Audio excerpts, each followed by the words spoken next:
Seguindo com o nosso programa e fechando esse arco da manhã do novo contexto do comércio internacional, do Brasil no novo contexto, agora passamos para o nosso painel de diálogos com o setor produtivo. É um painel novo, nós iniciamos esse painel no ano passado e é um espaço em que chamamos um exemplar e reconhecido moderador, para ter um debate franco e aberto com representantes do setor privado, para ver como o setor privado enxerga os desafios e as oportunidades para o Brasil em termos de comércio internacional. Eu digo que hoje temos um tema específico que ligará muito, certamente, a fala dos nossos dois convidados, e esse tema é inovação. O Dr. João Furtado é um reconhecidíssimo acadêmico e profissional brasileiro que teve contato com diversas áreas,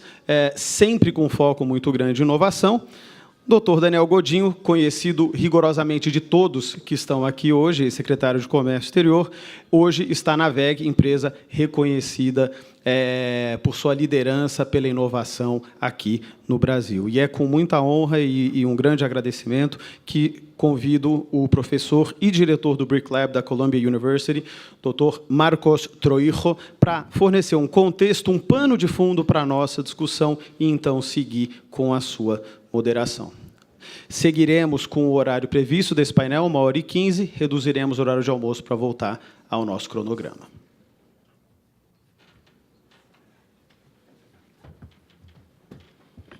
Muito bom dia, boa tarde. Obrigado, Francisco, obrigado ao IBRAC pelo convite, Ricardo. É um prazer estar aqui com os amigos e as amigas, com o Daniel e com o João, para esse debate sobre comércio internacional num diálogo com o setor privado. Vocês sabem que eu acho que se aqui nessa simpática pracinha ao lado pousasse um disco voador e um extraterrestre perguntasse a um de nós brasileiros quais são as coisas mais importantes que estão acontecendo no seu planeta, né? Uma metodologia que a gente poderia usar para responder é aquela do José Ortega y Gasset, né, o famoso filósofo espanhol. Nosotros somos nosotros e las circunstâncias. E o nosotros, a gente mais ou menos sabe o que é, né?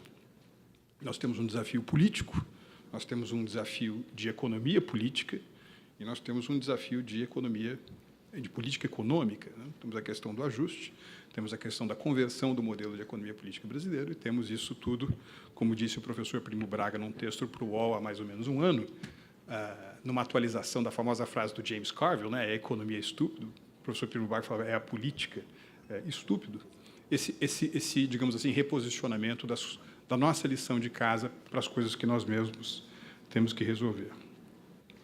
Mas nas circunstâncias, né, há pelo menos dois grandes vetores, né, que vão afetar muito a maneira pela qual esses dois senhores aqui vão responder como o setor privado, né, vai ter de se moldar a essas realidades de fora. A primeira dessas realidades, e eu acho que isso apareceu muito aqui na manhã de hoje como sinônimo de antiglobalização, na realidade eu gostaria de ler como uma tensão, um choque entre aquilo que num livro recente eu chamei de desglobalização e um outro fenômeno que está ocorrendo também, que é um fenômeno de uma outra globalização, ou uma reglobalização. Porque se é verdade que existe aí, por conta do fenômeno Trump, por conta do fenômeno Brexit, signos muito claros, né, de desglobalização, essa é uma discussão, na minha opinião, um pouco mais antiga, né? Eu me lembro, por exemplo, que durante as eleições presidenciais nos Estados Unidos que levaram o Barack Obama à presidência, né, em 2008, eu assisti um discurso do Joe Biden, né, à época candidato a vice-presidente, um discurso no Waldorf Astoria sobre qual é o futuro industrial dos Estados Unidos. E ele dizia, professor Michael Plummer, que papo é esse de made in the world goods? Que história é essa de olhar uma asa do avião da Boeing e ver ali o sistema hidráulico feito na Holanda, o coating feito na Noruega, o parafuso feito no Brasil, Que história é essa? We have to go back to made in USA. Né? Se vocês olharem, e obviamente isso não tem que ver com Trump e Brexit, toda a política de compras governamentais, por exemplo, da China, para utilizar esse exemplo dos aviões aqui que eu já mencionei, quer vender 50, 60 jatos para os chineses com o maior prazer, mas, por favor, os 10 primeiros você vai manufaturar no seu país, os outros você vai ter que construir uma capacidade local para fazê-lo. Né? Então, essa história de desglobalização ela tem que ver com uma tendência que está para além desses fenômenos mais marcantes de 2016 e talvez ela responda sobre aquilo que é realmente a essência desse debate entre desglobalização e reglobalização, que é um conflito entre, por um lado, aquilo que a gente chamou na manhã de hoje de cadeias de suprimento global, cadeias globais de produção, e, por outro, uma tendência fortíssima, que não merece outro nome a não ser local conteudismo. Local conteudismo. Com uma diferença importante. Esse local conteudismo, ele abandonou simplesmente o livro dos estruturalistas, ele deixou de ser um filhotinho do nosso querido Raul Prebisch, ou nas suas interpretações dos países do Sudeste Asiático, como é o caso da Coreia do Sul, e ele migrou para as próprias políticas industriais dos países que, pelo menos nos últimos 70 anos, advogaram globalização industrial e abertura de mercados como pilares importantes das suas políticas comerciais. Né? Se você olhar esse braço de política comercial e política industrial da Trumponomics, me parece que ele tem muito mais que ver com os velhos ideais de industrialização por meio de substituição de importações do Prebisch do que qualquer outra coisa que já foi abordado teoricamente. Então, existe esse, digamos assim, choque no mundo hoje entre, por um lado, local conteudismo e, por outro, a ideia de cadeias de suprimento global. Então, uma primeira pergunta aos nossos palestrantes é onde é que o Brasil vai se posicionar nesse debate, nessa anteposição.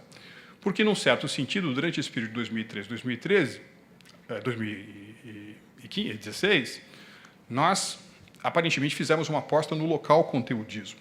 Né? E agora, com talvez a falência, o esgotamento do modelo de campeões nacionais, a gente querer ir para um modelo mais aberto de livre comércio. Se esse for o caso, vocês sabem que na teoria econômica tem um tipo de fenômeno chamado bem de Giffen, que é mais ou menos o seguinte: quando a renda cai, a demanda pela grande maioria dos problemas também cai. Agora, dado um nível de renda mais baixo, a demanda por alguns produtos sobe. Né? Vou dar um exemplo aqui esdrúxulo. Por exemplo, carne de pescoço ou pé de galinha. Quando a renda cai, a demanda por esse tipo de corte aviário sobe. Tá certo? Se esse é o caso, então o Brasil pode ser um país de Giffen, ou seja, quando o mundo se fecha comercialmente, nós decidimos nos abrir. Quando o mundo passa por um processo de globalização profunda, professor Primo Braga, como foi bem o caso do momento da queda do Muro de Berlim, digamos, até a grande recessão de 2008, né, o Brasil se entrincheirava e ficava fechado. Então, esse, digamos assim, esse clash entre de desglobalização e reglobalização, que tem como pilares conteúdo local e cadeias globais de valor, me parece algo fundamental para as estratégias do setor privado brasileiro e a resposta que será oferecido a esse cheque. E o segundo tema é o tema que, muito amplamente, né, está sendo chamado hoje de quarta revolução industrial, né, uma indústria 4.0. Né? E para imitar um pouquinho aqui o Klaus Schwab, né, que todo mundo conhece, né, o fundador do Fórum Econômico Mundial, ele diz assim: "The fourth industrial revolution doesn't change your company or your country, it changes you." Né?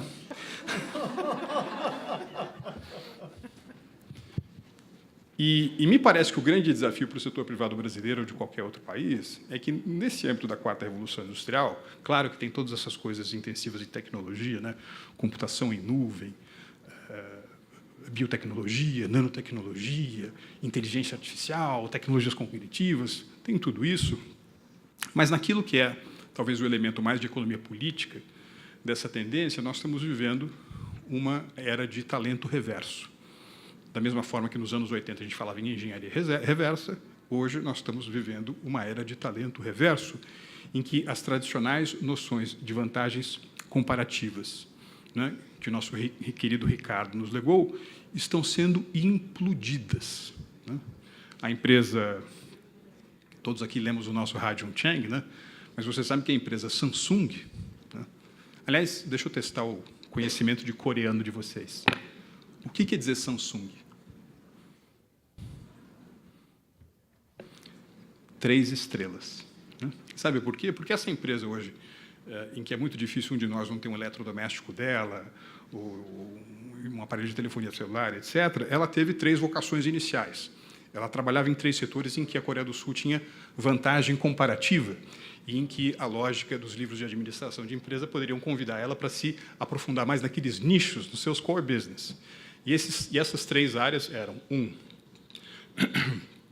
a exportação de frutos do mar, né, porque a costa sul-coreana é de água fria e de água profunda, né, o que favorece muito o aparecimento de crustáceos de grande tamanho. 2, a exportação, Francisco, de frutas secas, tá certo? E a terceira e mais importante estrela, sobretudo naquele momento que se seguiu ao período da guerra na Península Coreana, que garantiu um grande ingresso, né, de divisa estrangeira para a Coreia do Sul, que foi a exportação de perucas, né? Porque, literalmente, os sul-coreanos raparam o cabelo dos seus meninos e das suas meninas para fazer perucas e exportar para uma empresa chamada Macy's, que muitos conhecem aqui nos Estados Unidos. Então, vejam, reversão daquilo que pode ser vantagem comparativa. Se você olhar outros exemplos, que, na minha opinião, mais uma vez, estão a confirmar essa história de que a economia política hoje é onde está lendo reverso, eu estou muito impressionado, por exemplo, com o que os chineses estão fazendo em áreas onde, aparentemente, outros países, muitos deles latino-americanos, detêm vantagens comparativas. Eu não sei quantos de vocês já foram à China, ou com que frequência estão indo à China, Daniel, mas eu tenho ficado muito impressionado em ir aos restaurantes chineses, ou mesmo aos supermercados chineses, e ver o número de peixes brasileiros que você encontra. Né? Pintado, tilápia, Saint-Pierre, né, como se diz. E outro dia, num congresso agrícola no interior do Mato Grosso, em Sorriso, eu encontrei um sujeito que era presidente da Associação Brasileira de Criadores de Peixe de Rio. E eu o cumprimentei pelo êxito, né, da sua atividade, da sua exportação para a China, com o que eu fui saudado com uma sonora gargalhada. Há 20 anos, os chineses vieram ao Brasil, recolheram, professor Primo Braga, várias espécies de alevinos, levaram para a China, estrategizaram a produção de peixes de rio e hoje a China é a maior produtora mundial de peixes de rio brasileiros. Né? Então, mesmo num setor em que, se você pedir a Davi Ricardo que reencarne, né, olhe um país de dimensões geográficas gigantescas, com uma enorme bacia hidrográfica, grande biodiversidade de peixes de rio comestíveis, ainda assim, isso não é garantia para esse nosso mundo que vem por aí. Então, o que nós vamos fazer nesse âmbito de 4ª Revolução Industrial, se a economia política vai significar não apenas se fiar naqueles setores em que nós, tradicionalmente, estamos acostumados a utilizar como ponta da nossa inserção comercial internacional.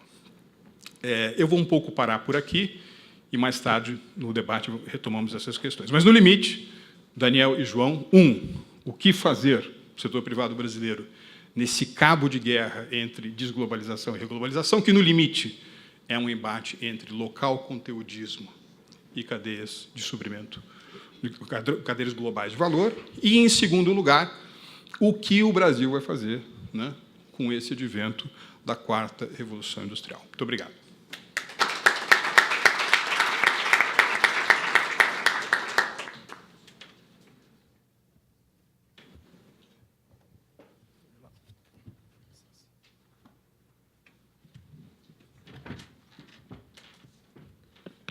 Bom dia a todos. Em primeiro lugar, um agradecimento muito especial a você, Francisco, pelo convite. É a 2ª vez que eu participo de um evento aqui de vocês. Estou muito contente de estar aqui.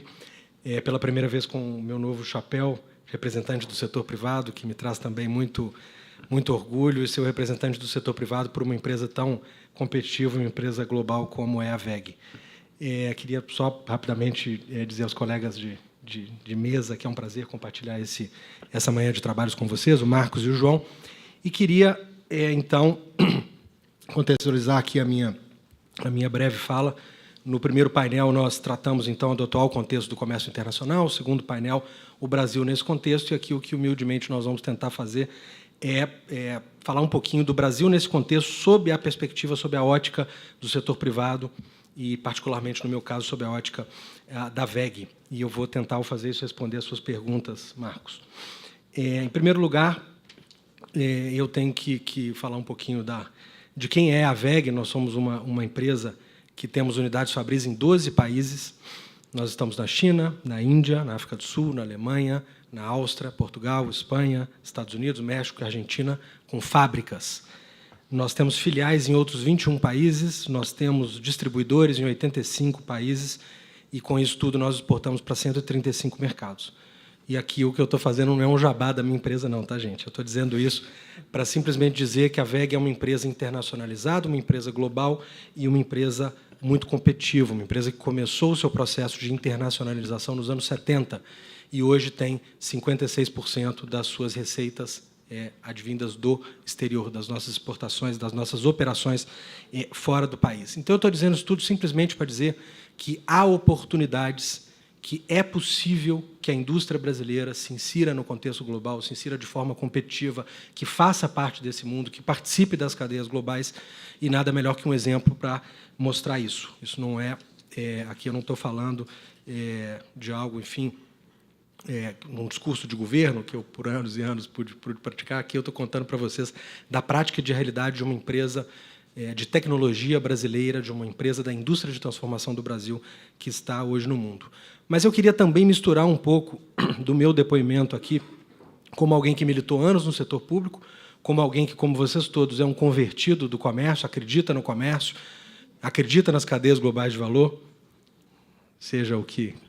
enfim, são vários conceitos aí que a gente não vai discutir hoje, mas, enfim, mas que agora se depara com a realidade dessa empresa. E a realidade, meus caros, obviamente, é sempre muito mais complexa do que, enfim, a teoria.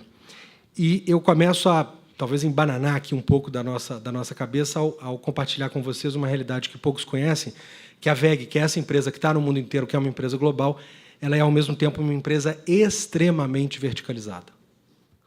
O maior, ou dos maiores produtores de fios de cobre do Brasil é a WEG. Nós não vendemos nada desse produto para fora. Esse produto nós fazemos para nós.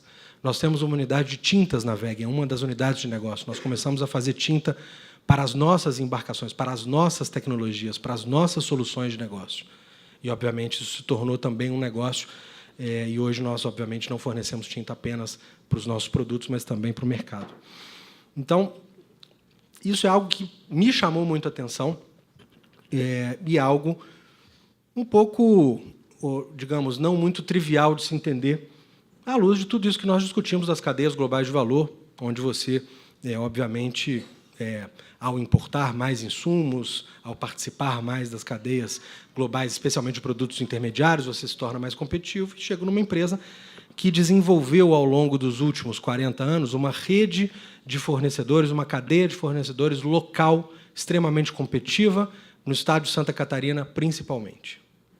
Opa, o que está acontecendo? Obviamente, isso, junto com a nossa estratégia de internacionalização, compôs um resultado interessante, mas que mostra, mais uma vez, que a realidade, às vezes, tem várias nuances, ou sempre tem várias nuances que têm que ser captadas. E eu estou dizendo isso porque, na hora de mirar uma política pública, ou na hora de mirar uma decisão de país, nós temos que olhar para a realidade, e não para a teoria.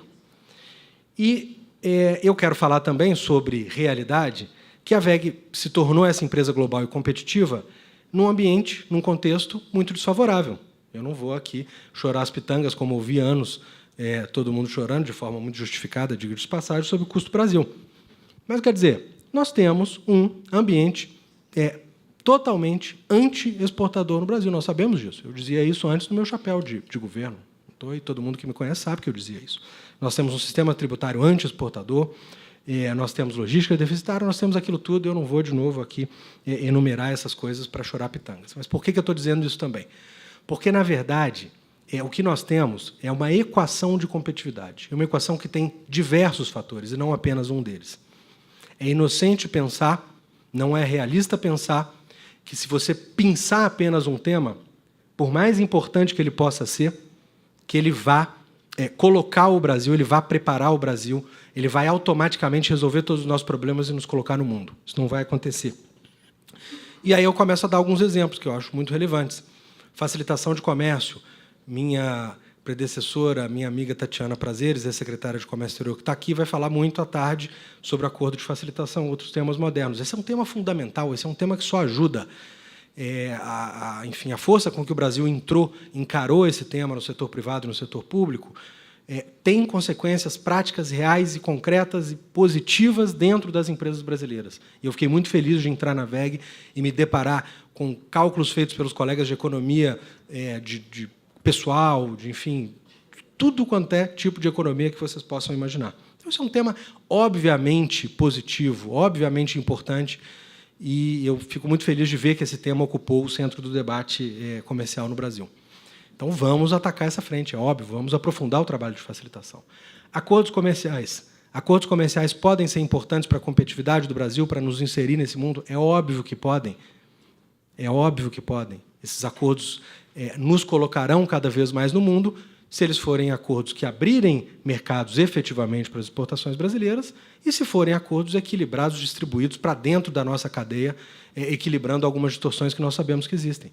Com essas condições, obviamente, um acordo comercial ou um conjunto de acordos comerciais serão muito importantes para o Brasil.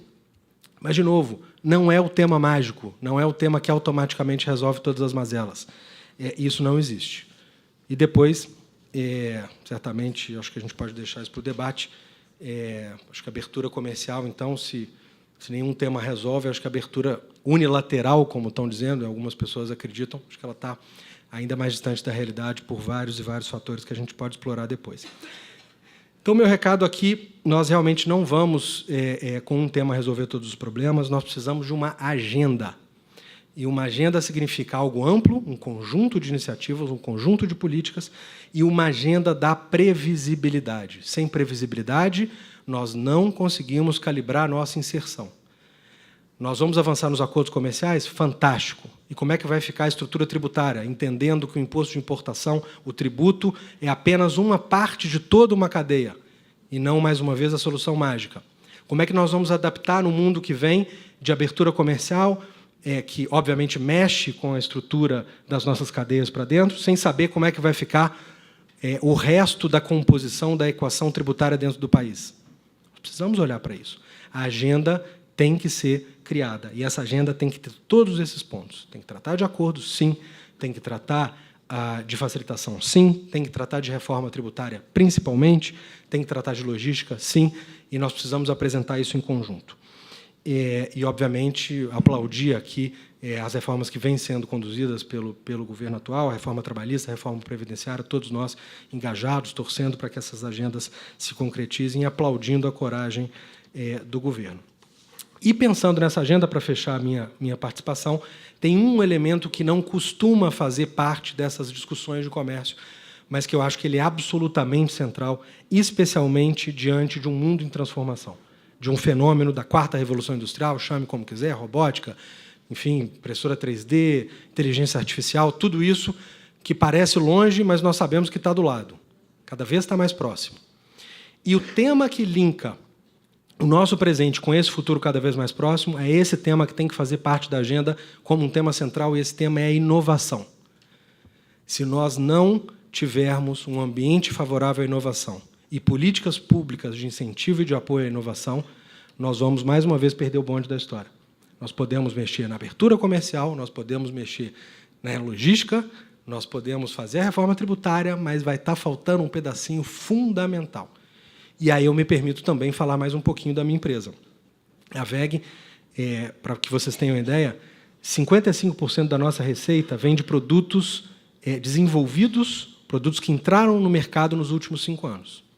E nós temos 1.290 colaboradores exclusivamente dedicados a P&D. Então, quer dizer, a nossa parte nós estamos fazendo. A nossa parte, eu poderia aqui listar várias e várias iniciativas da VEG em torno de tecnologia, inovação e P&D. Mas, enfim, eu deixo esses dois exemplos que são muito eloquentes na minha modesta opinião. Agora, sem um ambiente favorável, sem essas políticas públicas de apoio, nós não vamos chegar lá. Então, nós precisamos colocar esse tema na agenda, como o mundo desenvolvido inteirinho está fazendo, e a oportunidade agora. Nós acabamos de falar aqui de conteúdo local, quer dizer, nós, primeiro, e voltando para o tema da agenda, da previsibilidade, nós estamos saindo mesmo do mundo do conteúdo local? Aparentemente, sim. Né? Nós temos as discussões por força da decisão, ou da futura decisão da OMC, quer dizer, que nos forçam a mudar uma série de políticas, nós temos a mudança que foi anunciada em óleo e gás, mas é isso mesmo, essa mudança vem e ela vai atingir todas as políticas que foram utilizadas no país nos últimos 50 anos, que é disso que nós estamos falando. Vamos lembrar disso. Não é uma política de um governo, não. Ok, nós precisamos saber disso e nós precisamos, sobretudo, entender o que vem no lugar disso. E, se essa transformação acontecer, na minha modesta opinião, o que deveria ocupar o centro da agenda de uma política de apoio à indústria brasileira para que ela se torne competitiva, que vá para fora, é justamente a inovação. Então, na minha conclusão, enfim, precisamos de uma agenda, realidade complexa, muito complexa, são vários os temas, nós precisamos saber para onde todos esses temas apontam para que a gente se adapte e participe do processo, sob pena de transformarmos numa direção certa o nosso país, mas não termos a compreensão do tudo e as nossas empresas não terem as condições de previsibilidade de seguir esse caminho e chegarem lá na frente com uma inserção competitiva no mundo. Então, era isso que eu gostaria de compartilhar com vocês e vamos olhar para a inovação. Obrigado.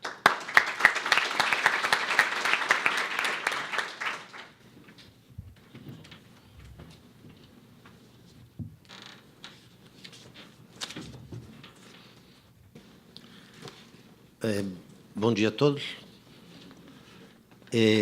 Apesar de eu ser o último obstáculo entre vocês e o almoço, eu vou fazer uso do tempo que os organizadores me acordaram. E eu queria começar com um agradecimento ao Francisco. É muito raro hoje em dia que eu faça uma apresentação em um ambiente com tantos rostos que eu não conheço, né? Eu sou um economista que trabalha com temas de desenvolvimento, indústria, tecnologia e inovação, e é muito raro que eu vá a um ambiente em que eu não conheço a maioria das pessoas, né? Aqui eu conheço muito poucas pessoas, então é um prazer ter esta oportunidade de me comunicar com pessoas que, enfim, que militam no mundo que, apesar de ser muito próximo em termos dos objetos de fundo, né, na sua operacionalização, no seu dia a dia, é bastante diferente, né? Eu quero começar com alguns registros. O primeiro registro é que eu ouvi com muita atenção as 4 apresentações que me precederam. Eu cheguei, sentei lá no cantinho, tomei muitas notas, aprendi muitas coisas. Eu queria fazer alguns registros sobre isso. No primeiro registro, achei a apresentação do professor Michael uma apresentação muito abrangente, muito rica, muito sofisticada, e aprendi muito com isso. Eu vou depois estudar o PowerPoint, porque onde eu estava eu não consegui ler tudo. Também não consegui ler tudo que o professor Carlos Alberto Primo Braga apresentou no PowerPoint dele, porque eu estava lá no fundo e tinha muito conteúdo com letras pequenas, eu não consegui. Então, vou estudar essas 2 apresentações, né? E eu achei também as 2 apresentações dos servidores públicos dedicados que estiveram aqui, tanto do Ministério da Fazenda quanto da Secretaria de Assuntos Estratégicos, com posições importantes, com argumentos importantes. É verdade que, de vez em quando, eles transitaram entre o oficial e o pessoa física, né? Como se isso fosse possível, né? Num país em que até buquê de flores se torna, digamos, um assunto de política pública, né? Então, não é possível, definitivamente, se esconder por trás disso, mas eu entendi certos posicionamentos e entendi que as pessoas têm, no fundo, convicções e que tentam implementar suas convicções como servidores públicos, né? O Marcos fez uma apresentação muito rica do que seria o painel, mas ele não combinou comigo previamente, né? Como ele não combinou comigo, quem combinou comigo foi o Francisco. Dos dois temas que ele propôs, eu vou tratar um pouco do primeiro, e o segundo, de fato, estava no meu script. Indústria 4.0 é um dos temas que eu venho investigando. Fiz recentemente um documento para o Instituto de Estudo de Desenvolvimento Industrial sobre a Indústria 4.0. Então, eu estou preparado não apenas para dar uma opinião sobre isso, mas para falar disso com alguma propriedade. Mas eu queria começar com uma explicação. Eu sou um economista que trabalha na Escola Politécnica da USP. O que é que um economista faz na Escola Politécnica da USP? Basicamente, tenta responder à questão que a Daniela colocou, Daniela do Itamaraty, colocou na última mesa, que é: a economia não existe no abstrato, ela existe no concreto. E o concreto são as atividades produtivas que existem, com a sua história, com as suas potências e as suas incapacidades. Então, depois de trabalhar durante 20 anos com economistas, foi onde eu conheci o João Paulo, trabalhamos juntos, há muitos anos que não nos víamos, né? Depois de trabalhar muitos anos com economistas, eu decidi que, se eu quero discutir tecnologia e inovação, eu tenho que estar entre aqueles que podem fazer tecnologia e inovação. Quem são? São os engenheiros. E eu prestei... Não, podiam ser os físicos também, mas no curso de física da USP não tem economia, né? Então, eu fui trabalhar na Escola Politécnica, prestei um concurso, fui lá, fiz prova, respondi perguntas, né? E prestei concurso e me tornei um economista na Escola Politécnica da USP, onde eu tento discutir essas questões de tecnologia e de inovação. Talvez vocês não saibam disso, mas quando o Brasil ainda queria ser um país, que foi a primeira coisa que eu registrei aqui da manifestação do Francisco pela manhã, né? O Francisco disse, abro aspas, a nação que queremos ser. Eu não sei o que é isso. Eu não sei o que é a nação que queremos ser e não sei mais se o Brasil ainda quer ser uma nação. Não estou brincando. Eu não estou brincando. Talvez isso seja a coisa mais séria que eu já disse, talvez seja a coisa mais séria que eu vou dizer, mas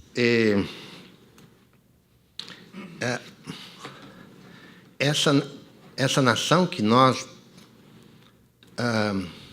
queremos ser, se é que queremos, em 1990 fez no Congresso Nacional uma CPI destinada a investigar as causas e as consequências do atraso industrial e tecnológico brasileiro. Eu tinha 30 anos de idade e fui assessor dessa CPI, presidida pelo senador Mário Covas e relatada pela deputada Irma Passoni. Aliás, deputada Irma Passoni, que é responsável pela emenda parlamentar que criou o Laboratório Nacional de Luz Síncroton.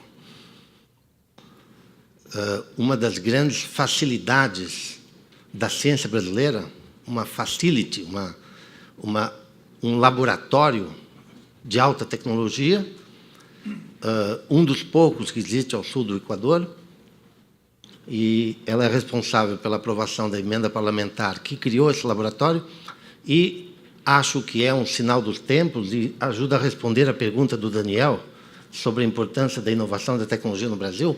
Ela nunca mais se elegeu depois disso, né?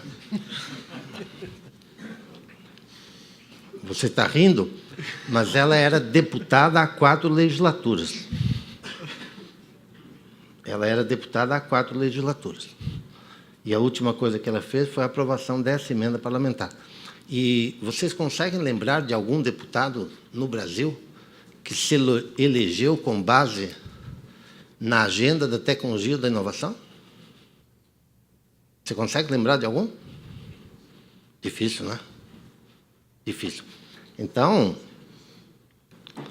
Daniel, eu sei que você está numa empresa, que é a exceção da exceção. Uma empresa que, embora não tenha nascido de tecnologia, incorporou gradativamente essa dinâmica à sua trajetória e foi para o mundo e se abriu e se tornou cada vez mais uma empresa de tecnologia, apesar de trabalhar num setor que é considerado maduro tecnologicamente. Apesar disso, foi uma empresa que conseguiu construir essa trajetória, mas isso é raro no Brasil, não existe isso, né? Você conta nos dedos. Eu trabalho com esse assunto, eu falei de 1990 para dizer que há muitos anos que eu trabalho com esse assunto e é difícil encontrar empresas no Brasil para quem a tecnologia é um motor do seu negócio, né? Isso vale mesmo para as atividades em que nós consideramos que somos muito competitivos. Eu vou falar disso rapidamente adiante, né?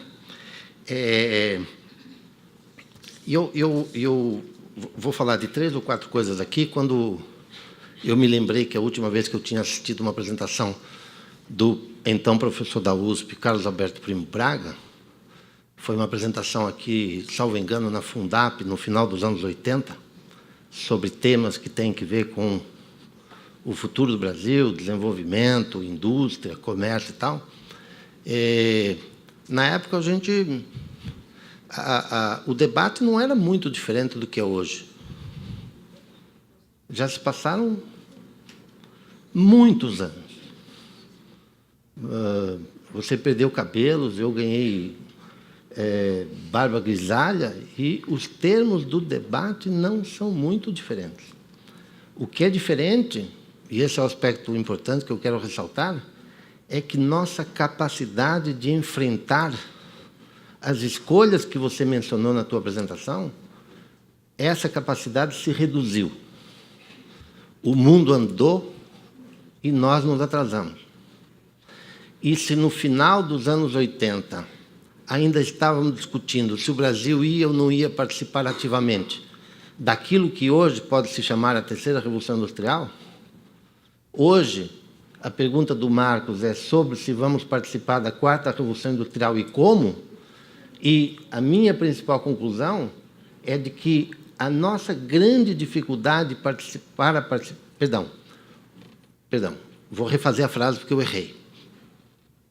Uma das nossas grandes dificuldades no plano tecnológico para participar da quarta revolução industrial é que nós, lá atrás, não fizemos a nossa participação na terceira. A quarta revolução industrial não é algo que está em descontinuidade histórica com relação à terceira. Ela tem elementos de continuidade com relação à terceira revolução industrial. Por exemplo, o grau de difusão de robôs na indústria brasileira, que é extraordinariamente baixo, mesmo numa empresa como a WEG. Então, mesmo empresas extraordinariamente competitivas do Brasil, elas são tributárias de um atraso que se arrasta por, quase 40 anos. Porque há quase 40 anos que o barco está andando à deriva. Não, eu quero que os bicos e os estrelinhas todos, problema deles. A gente não deve pagar tributo para essa gente. O ponto é o seguinte, o barco está à deriva há 40 anos. E aqueles que se apresentam como portadores de um projeto não combinaram com o povo, não combinaram com a nação, e não articularam os interesses concretos, Daniela, não articularam os interesses concretos para saber se a estrutura produtiva responde à voz de comando. Isto aqui não é uma plantação de alface que dá em 3 meses. Isto aqui, um projeto de desenvolvimento é uma árvore centenária. Ou você rega todo dia e espera 20 anos para colher, ou não tem resultado. Nós estamos há 40 anos regando árvores que derrubamos antes de se tornarem sequer portadoras de sombra, quanto mais de frutos. Então, as políticas, aspas, industriais, ou de desenvolvimento industrial, ou de desenvolvimento produtivo, todas essas políticas são políticas que vêm mudando com uma velocidade tão acelerada que é impossível colher os frutos. E é até estranho saber como é que vocês resistiram. Porque é difícil imaginar. Como é que é possível pensar que uma empresa de Santa Catarina, desculpa, do interior de Santa Catarina, né? Como é que uma empresa dessas consegue estar global? Talvez porque esteja tão longe da Avenida Paulista e de Brasília que tocou a vida e esqueceu que havia essa dimensão. Estou fazendo aqui uma butada só.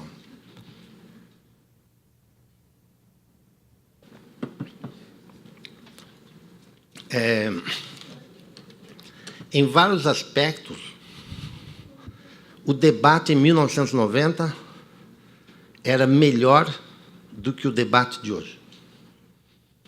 Porque em 1990, nós tínhamos uma indústria que ainda tinha, apesar de todos os atrasos que eu mencionei, ainda tinha o vigor para ter uma capacidade de resposta que hoje não tem mais. Exemplo simples. Em 1990, ninguém acreditava que o Mato Grosso ia salvar o Brasil. Hoje tem gente que acredita. Não apenas tem gente que acredita, como essa campanha que está na TV, muito bem feita, muito bem produzida, com alta tecnologia de publicidade, de comunicação, sobre o agro é pop, essa campanha, ela foi paga, foi organizada aqui no 1313 da Avenida Paulista. Quer dizer o seguinte, quer dizer que agora o farol da indústria do Brasil é o agro. Em 1990, ninguém tinha essa questão. Nós sabíamos que o Brasil tem que ter uma agricultura competitiva, tem que ter um setor primário competitivo, mas o Brasil é maior do que o Mato Grosso. Aliás, em termos demográficos, o Mato Grosso é menor do que a Zona Leste de São Paulo. A Zona Leste da cidade de São Paulo. O Mato Grosso é menor do que a Zona Leste da cidade de São Paulo. E você foi a Sorriso, com toda a pujança que você viu em Sorriso, você viu uma cidade de 25, 30 mil habitantes, que emprega no campo menos de 10% dessas pessoas.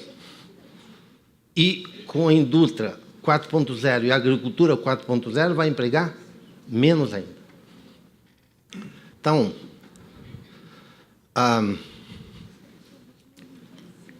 quando nós colocamos a pergunta, e o Francisco colocou como uma afirmativa, que país... Eu sei que era retórico, né?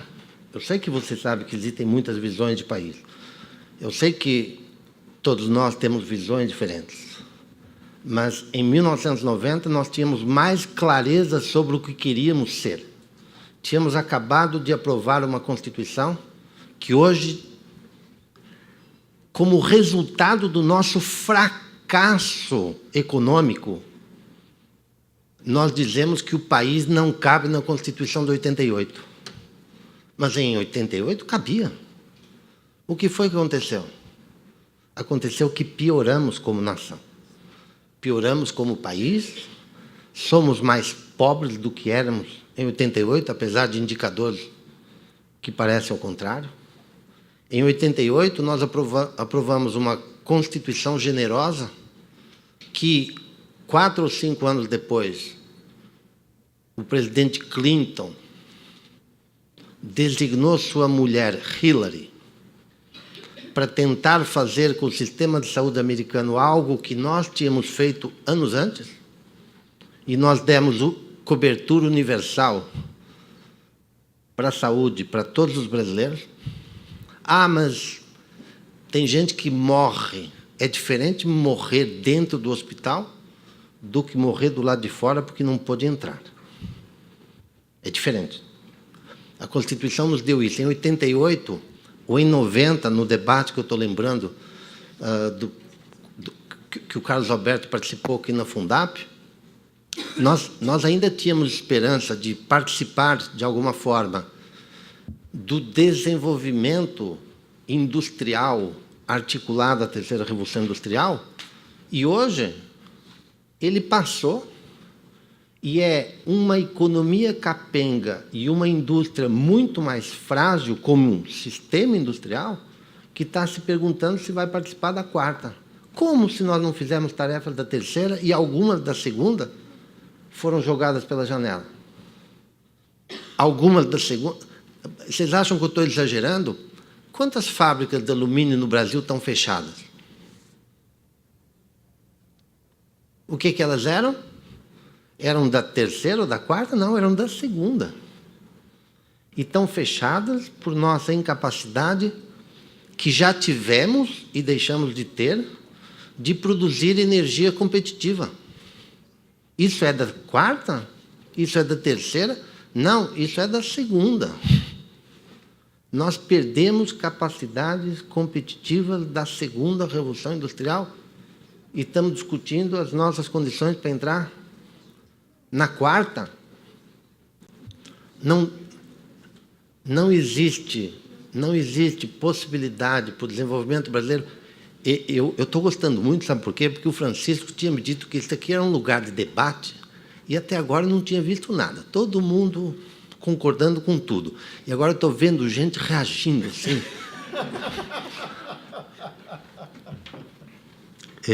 Ele disse que só me daria bônus se eu conseguisse provocar, né? Então, não foi com você que eu combinei isso, Marcos, foi com o Francisco. Tá? O Marcos pediu para eu te dizer isso.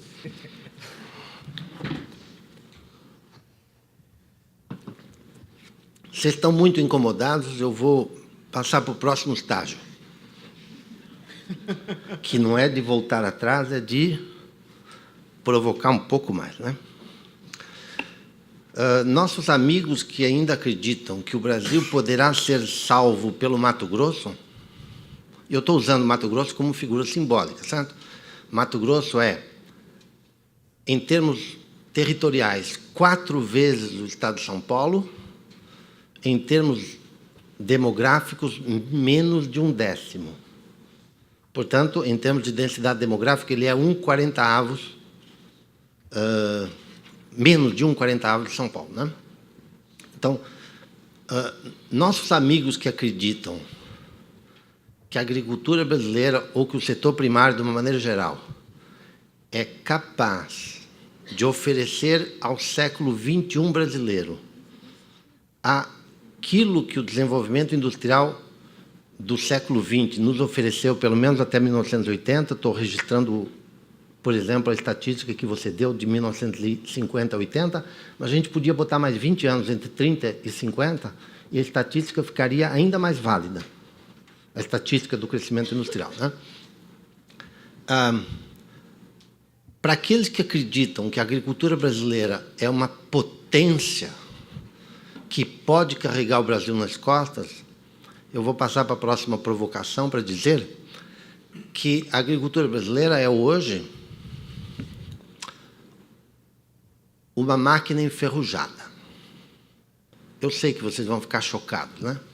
Mas é assim, nos Estados Unidos, onde há muito protecionismo agrícola, e o Brasil, sorriso, organizou a campanha que ganhou o painel da OMC sobre o protecionismo do algodão.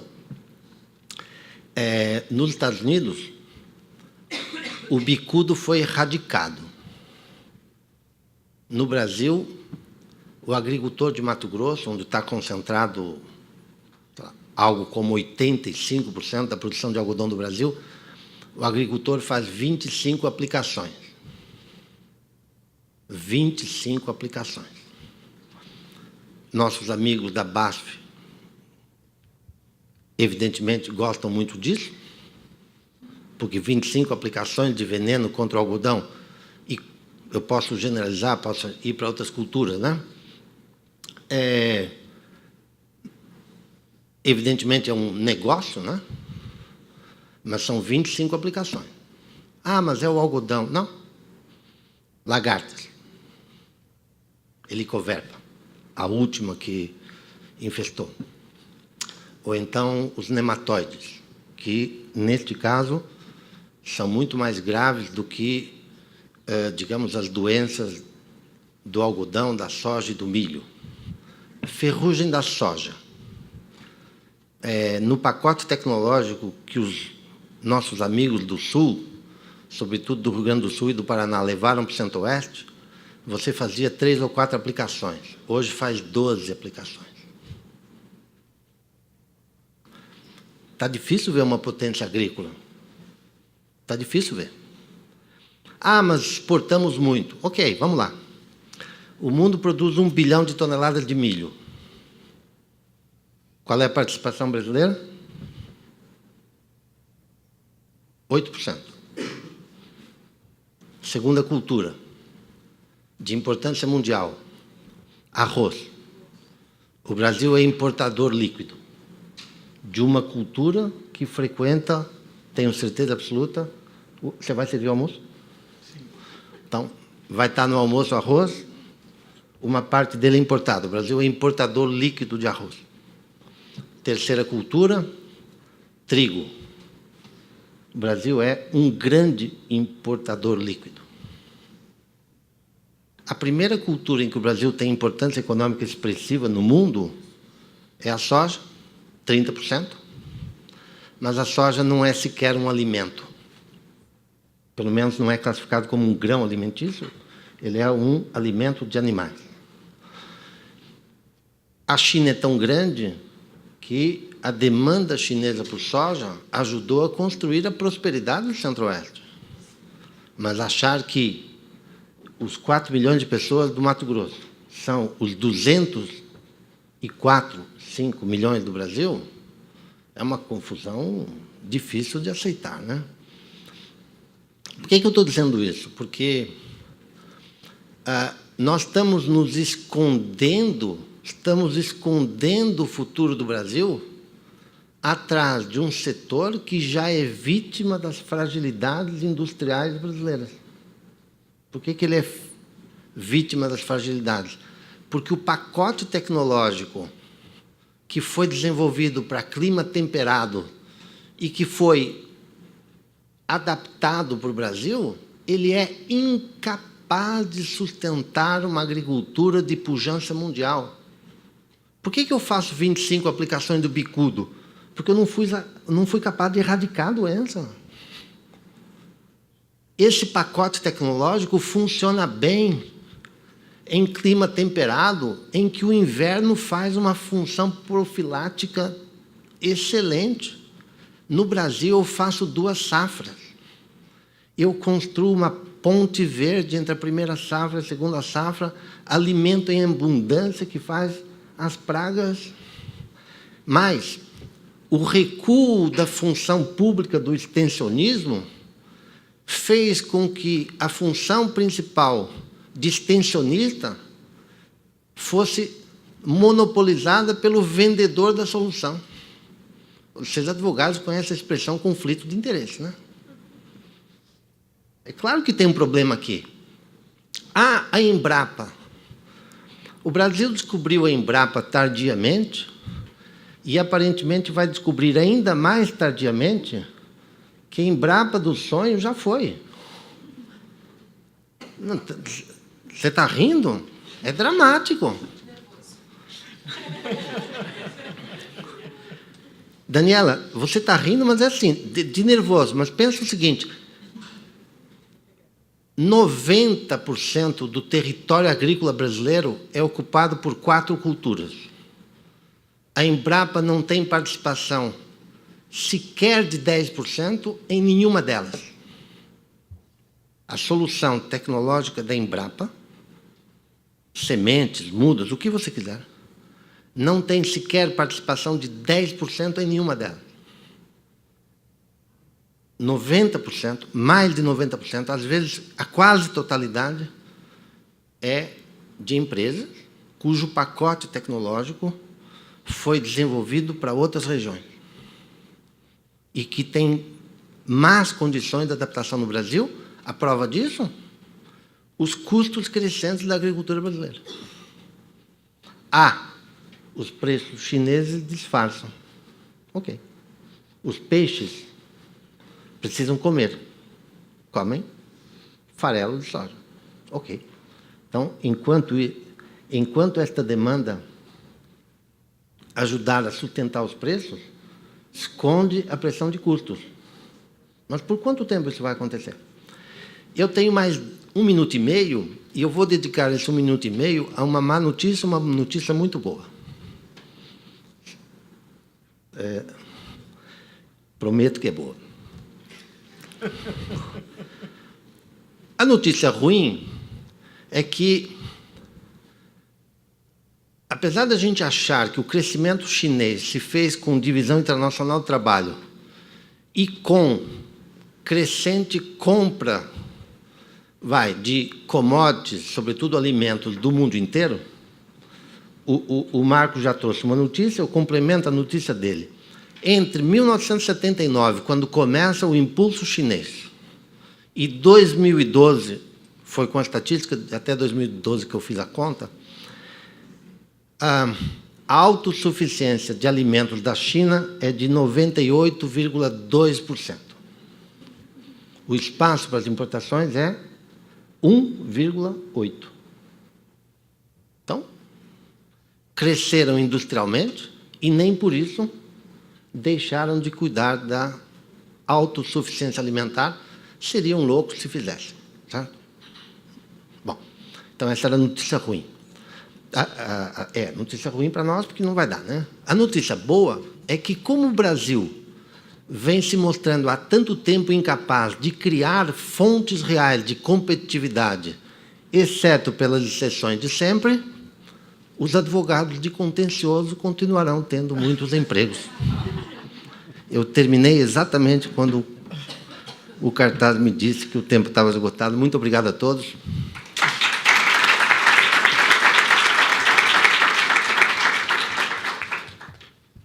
Francisco, são 1h20, como é que a gente faz? A gente continua? Sim, 15 minutos. Tá. Muito bem, então, quem quiser fazer perguntas à mesa, por favor. Professor Primo Braga. Precisa de microfone ou dá para escutar? O pessoal está correndo.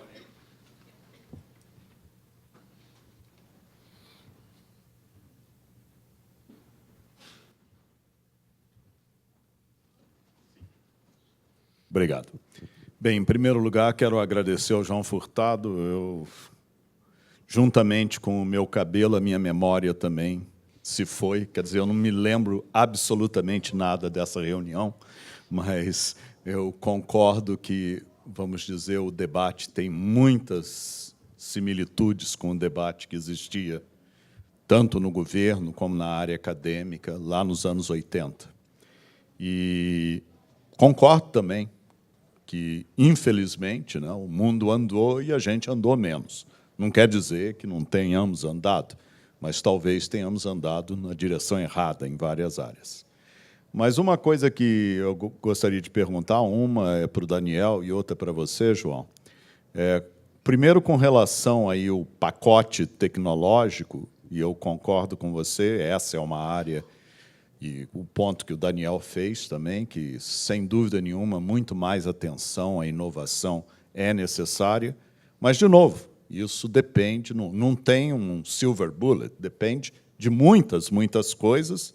Até agora, acho que ninguém falou de provavelmente o maior calcanhar de Aquiles brasileiro, educação, né?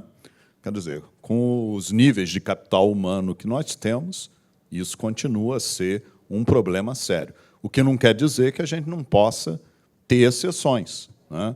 A WEG é uma exceção.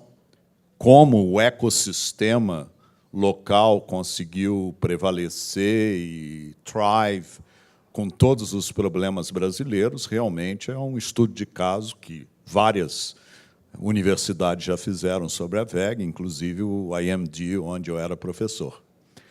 Mas é a exceção, vamos dizer, à regra. Eu acho que a pergunta é a pergunta do counterfactual, né? Como seria o Brasil se nós tivéssemos um ecossistema, seja na área de educação, seja na área de comércio, seja na área de uma estratégia de política industrial adequada, como seria o Brasil? Teríamos muito mais WEGs? Porque não quer dizer que a gente não possa ter uma WEG, não quer dizer que a gente não possa ter uma empresa como a Embraer, que é totalmente associada à Global Value Chain, né? Mas por que a Embraer pode fazer isso? Porque ela tem tratamento preferencial em termos de mecanismos especiais para importação, que, pelo que me dizem os meus colegas na Embraer, chega em Viracopos, menos de 24 horas, os produtos estão liberados. Quer dizer, do ponto de vista da Embraer, o Brasil é Singapura. Do ponto de vista da grande maioria das empresas brasileiras, o Brasil é Angola, né? Então, o counterfactual que a gente tem que se perguntar é como seria o Brasil se as medidas corretas tivessem sido adotadas em vários ângulos. Eu, de forma alguma, estou sugerindo que liberalização comercial seja um silver bullet, mas sim parte desse pacote. Porque aquela história de counterfactual é mais ou menos como perguntar como o mundo seria se, em 1963, em vez do Kennedy, o Nikita Khrushchev tivesse sido assassinado. Eu imagino que nem mesmo o pessoal de Colômbia teria a solução para essa questão. Mas eu posso te garantir uma coisa. A Nina Khrushchev, a mulher do Nikita, jamais teria casado com o Onassis. Quer dizer, tem algumas coisas que a gente pode garantir.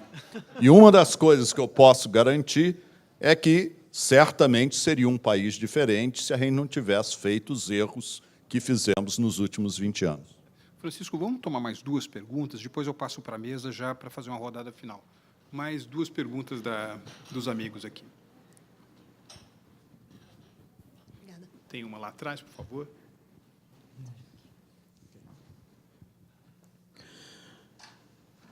Eu queria dar os parabéns pelas apresentações do Daniel Godinho e do professor João. Eu sou Joaquim Brasileiro, eu coordeno um curso de negócios internacionais, FI Business School de Curitiba, sou conselheiro da Federação de Indústrias do Paraná e conselheiro da Associação Comercial do Paraná.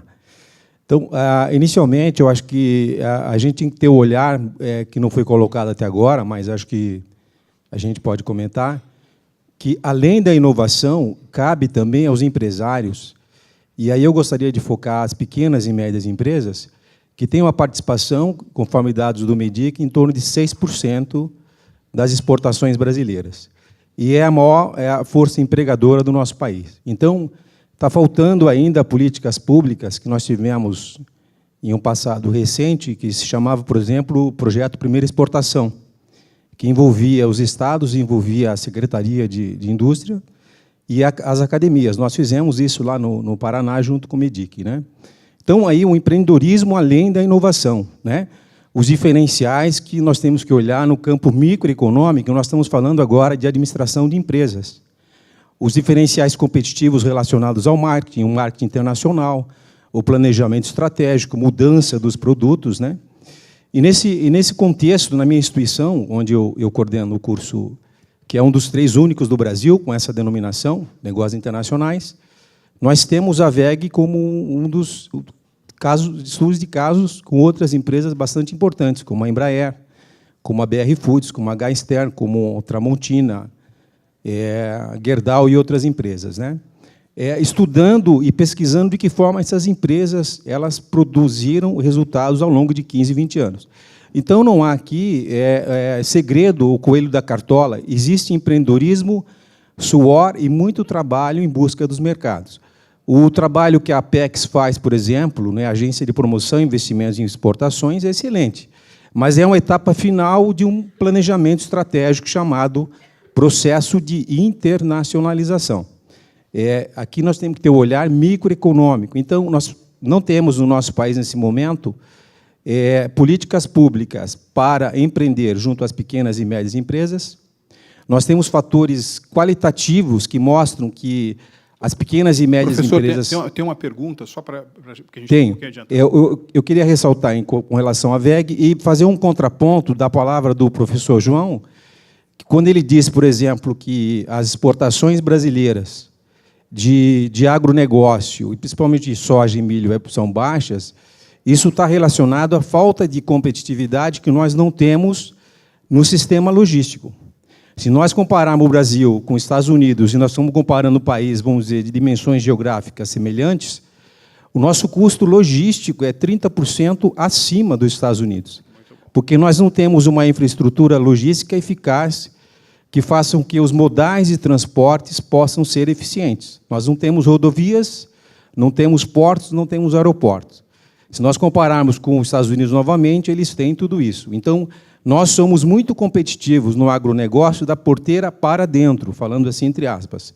Para fora, no custo logístico, nós perdemos. Então, eu estou ressaltando a logística e o empreendedorismo no campo microeconômico. Muito bom. Eu gostaria que vocês comentassem, por favor. Mais uma ou vamos já para as respostas? Mais uma pergunta aqui do Marco César.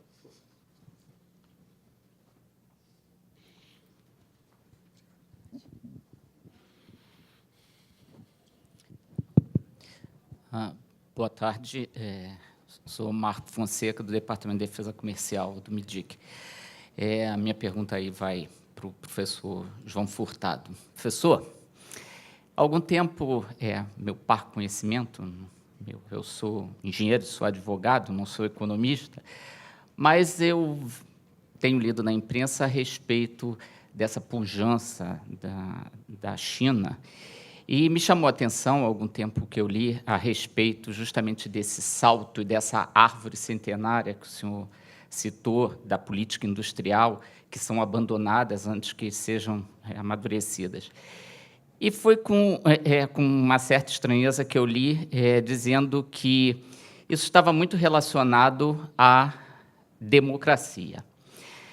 Que, num ambiente democrático, em que nós tenhamos, né, eleições de tempos em tempos, em que a política possa ser alterada e modificada, isso é muito difícil. E que isso só foi possível na China em função de uma própria estrutura política do país, em que as eleições já sejam previamente determinadas pelo Partido Comunista. Então, eu gostaria dos seus comentários a respeito dessa visão de se um país democrático, né, um país em desenvolvimento dentro das regras atuais, esse salto seria muito difícil num ambiente democrático. Tá bom, nós temos 3 perguntas, então. Uma é da relação entre inovação e educação, a segunda, logística e empreendedorismo, e a terceira, decifrar essa esfinge chinesa. O Daniel começa? Me permitiria pedir autorização para não responder nenhuma delas, mas, de certa forma, fazer algum comentário relacionado a elas. Ouvi em várias falas dos meus colegas que a VEG seria uma exceção à regra, enfim, e vários dos que tiveram a palavra falaram isso. E aqui eu quero ser muito claro, ela é uma exceção à regra e ela não é uma exceção à regra. Ela é uma exceção à regra por uma combinação feliz, estratégica, feita no passado, de um forte movimento de internacionalização, que não é um movimento comum no Brasil, combinado com um movimento, uma visão de desenvolvimento de cadeia regional, como eu bem coloquei. E essa combinação deu liga. É óbvio que tem muita coisa no meio dessa combinação que explica o sucesso da empresa. Mas, de qualquer forma, nós que conhecemos enfim, a estrutura da indústria brasileira, sabemos que não é um caminho comum no Brasil. Nesse aspecto, a VEG é uma exceção à regra, sim. mas ela não é uma exceção à regra, e aqui é que eu quero realmente colocar ênfase na minha fala, tentando abordar um pouco do que o professor falou na sua, porque, obviamente, isso eu vou dizer, é totalmente óbvio, nós estamos, como todas as demais empresas, sujeitos ao ambiente em que nós estamos operando. E a WEG se adaptou com sucesso a esse ambiente. E é isso que nós temos que pensar. A melhor figura que eu consigo colocar aqui é o que eu tentei dizer ali, de uma equação de competitividade. Hoje, a equação que, no conjunto da indústria e talvez no conjunto da economia brasileira, não tenha levado a resultados positivos para todos, mas essa equação hoje tem vários fatores, e alguns deles são o custo Brasil, por um lado, e gostemos ou não, meus amigos, conteúdo local do outro. Nós temos que pensar nisso, nós temos que entender isso. Nós vamos sair disso? Vamos. A WEG vai apoiar e vai se adaptar. Mas, de novo, a solução para isso não é pensar um tema e achar que magicamente ele vai resolver. Eu quero botar muita ênfase nisso. E a contraposição a uma mudança nessa mentalidade, nessa direção de país, não é a abertura comercial aqui. A abertura comercial é importante? É. Ela pode gerar resultados para o país? Pode. Mas a contraposição a uma mudança da política industrial dos últimos 50 anos baseados em conteúdo local não é a abertura comercial sozinha. Ela vai ajudar, não há bala de prata, concordo, mas ela tem que vir junto com políticas públicas de apoio à indústria.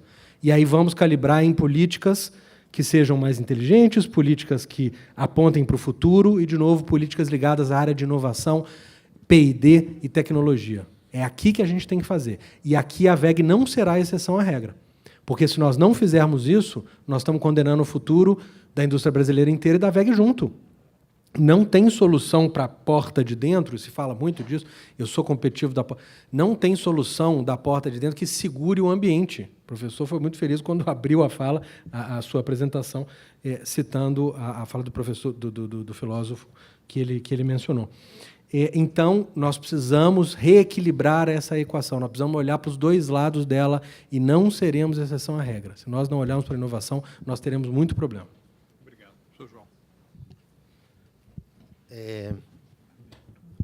Eu vou responder ou não responder pela ordem inversa e vou aproveitar que a terceira questão é uma questão da ciência política e vou fugir dessa casca de banana e vou deixar para o Marcos, que é cientista político, e terá todo o prazer em discutir com você essa questão.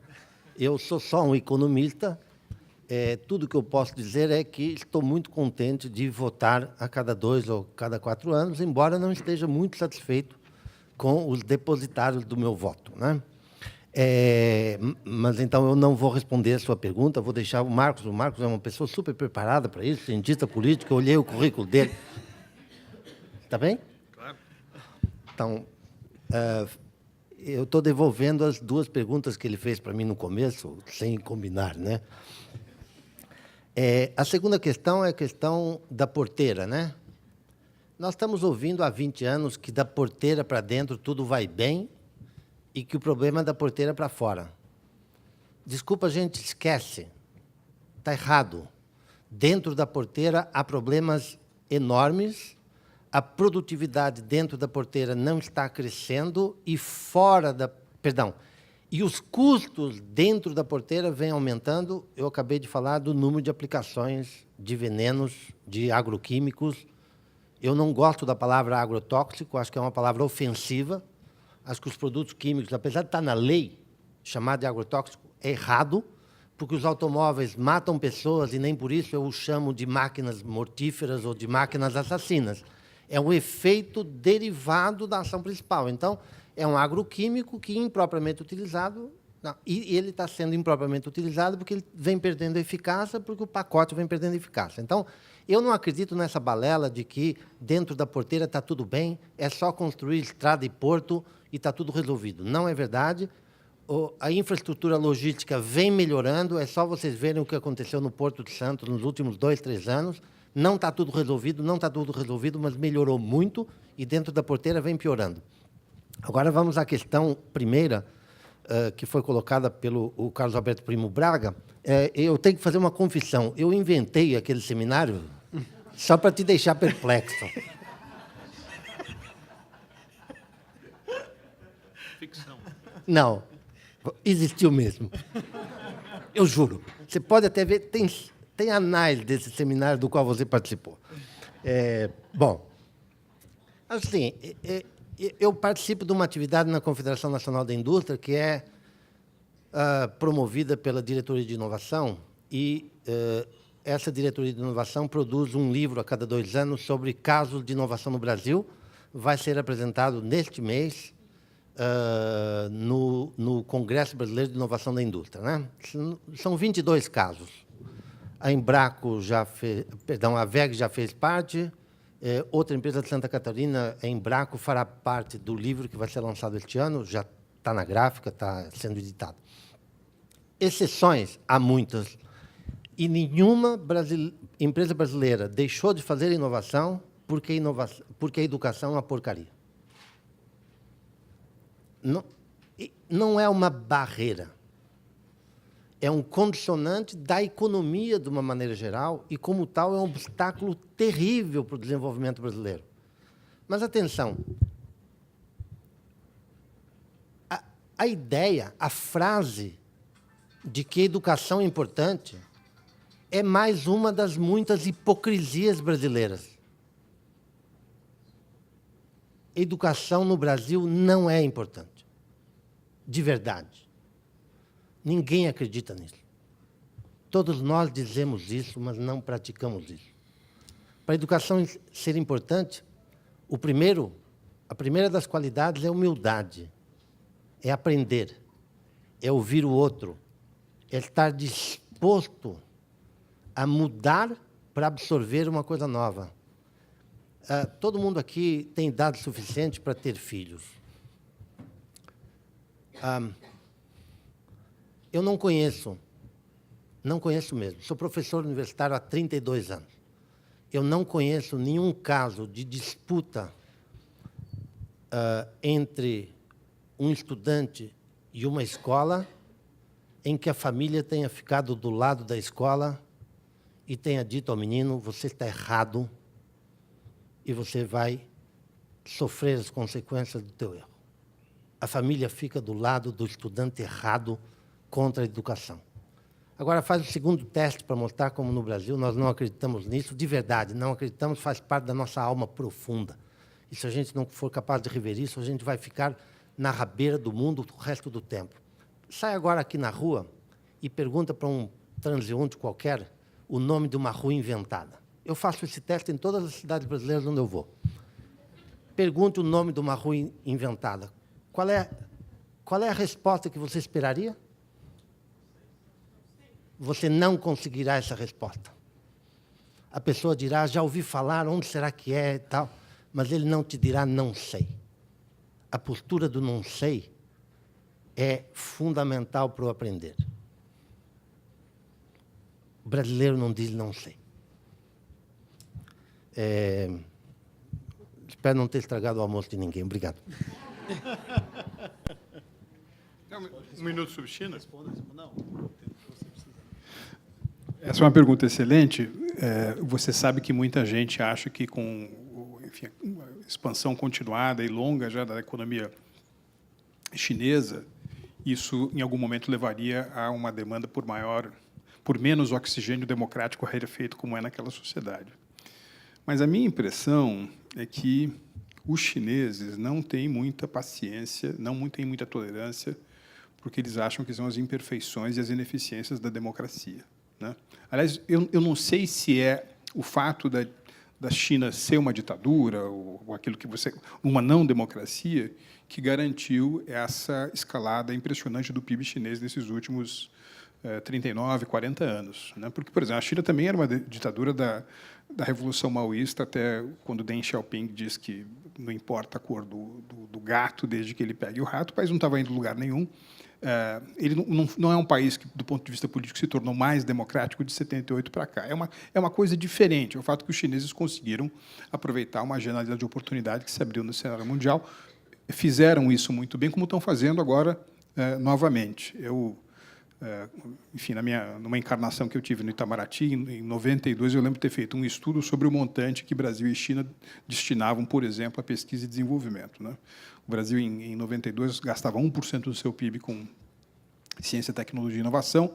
Os chineses gastavam 0,2% do seu PIB com ciência, tecnologia e inovação. Hoje, os chineses... Nós continuamos no mesmo 1%, os chineses estão despendendo essencialmente 2%, né, do seu PIB em ciência, tecnologia e inovação, rapidamente convergindo para a média dos países da OCDE. E, como vocês sabem, aqui a China já é o segundo país que mais deposita patentes na Organização Mundial da Propriedade Industrial. Eles continuam pensando que, por vezes, uma mão forte vai ajudar mais a obter determinados resultados. No final do ano passado, eu fiz uma apresentação para um grupo de chineses interessados em comprar empresas para o Brasil. Era o último do dia.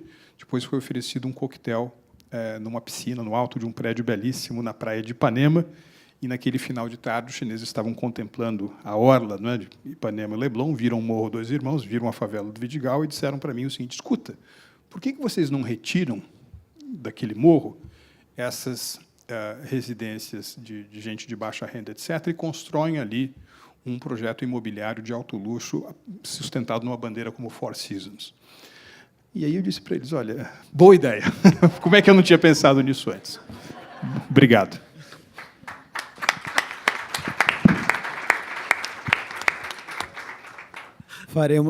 Obrigado a todos.